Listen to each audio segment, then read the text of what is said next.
Bonjour à tous, nous nous retrouvons pour l'objectif 2 du chapitre portant sur la mobilité sociale. Comprendre les principes de construction, les intérêts et les limites d'étapes de mobilité comme instrument de mesure de la mobilité sociale.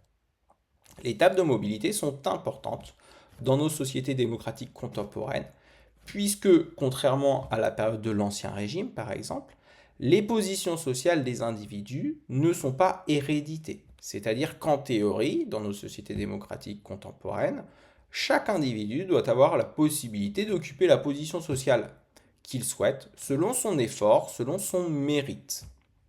Les positions ne sont plus héréditées.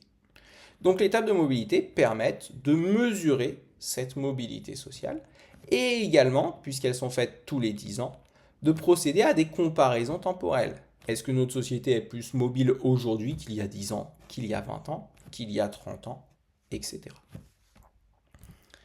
Le principe de construction, c'est l'INSEE, Institut national de la statistique et des études économiques, qui construit les tables de mobilité. L'INSEE va procéder à des enquêtes. Pour cela, le champ de l'enquête, c'est-à-dire les personnes interrogées, sont l'ensemble des personnes actives occupées ou anciennement actives occupées ayant entre 30 et 59 ans. L'INSEE n'interroge pas les individus avant 30 ans car elle considère que les individus ne sont pas fixés dans leur vie professionnelle.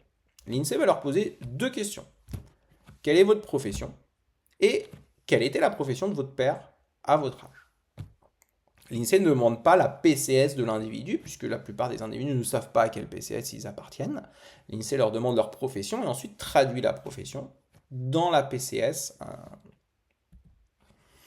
L'INSEE va construire des tables de mobilité dont l'unité va être le nombre de personnes. La table de mobilité générale, on va le voir plus tard, c'est en nombre d'individus. À partir de cette table générale, l'INSEE va créer deux tables de mobilité, de déclinaison, on pourrait dire, dont l'unité, elle, sera en pourcentage. La table de recrutement, d'où proviennent les personnes, où sont-ils recrutés, et la table des destinées, que deviennent les personnes, que deviennent les enfants de cadres, que deviennent les enfants d'agriculteurs. Est-ce que les enfants d'agriculteurs deviennent agriculteurs ou pas? On reviendra là-dessus lorsqu'on verra la lecture des tables de mobilité. Et enfin, les limites des tables de mobilité. La première limite, c'est qu'il y a une forte hétérogénéité au sein d'une PCS. Exemple, moi, je suis Monsieur le Pape, enseignant de SES dans un lycée de région parisienne. Mon père, c'est Thomas Pesquet. L'INSEE va considérer que c'est de la reproduction sociale, parce que Thomas Pesquet est cadre et que moi-même, je suis également cadre. Donc, un fils de cadre qui devient cadre, c'est de la reproduction sociale. Par contre, on peut imaginer que Thomas Pesquet occupe une position sociale plus élevée que moi au sein de la société.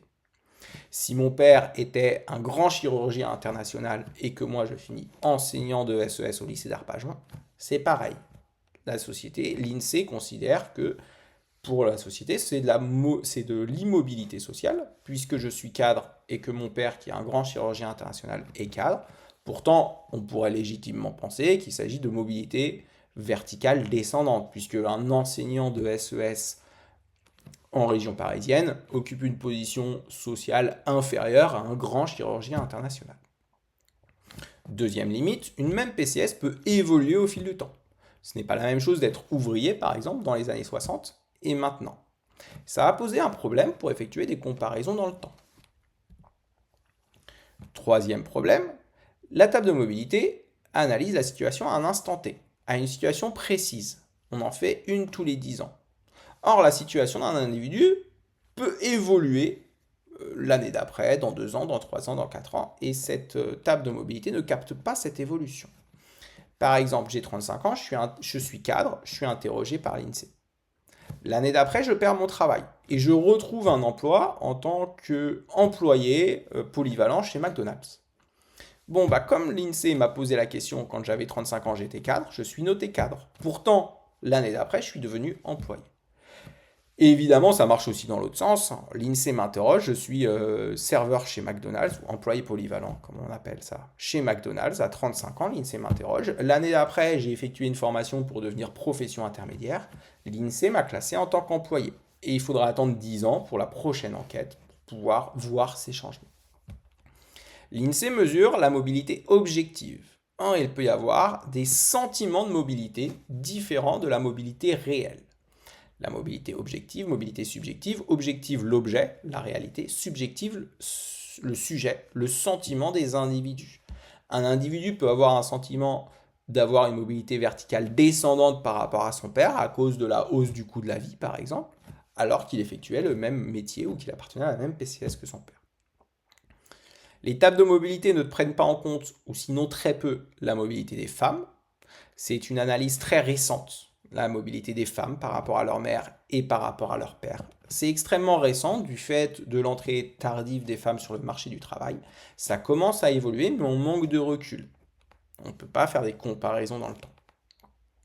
Et enfin, vu que les PCS est un système français, il est impossible de procéder à des comparaisons internationales, puisque nos principes de PCS, cadre, ouvrier, employé, profession intermédiaire, etc., n'existent qu'en France.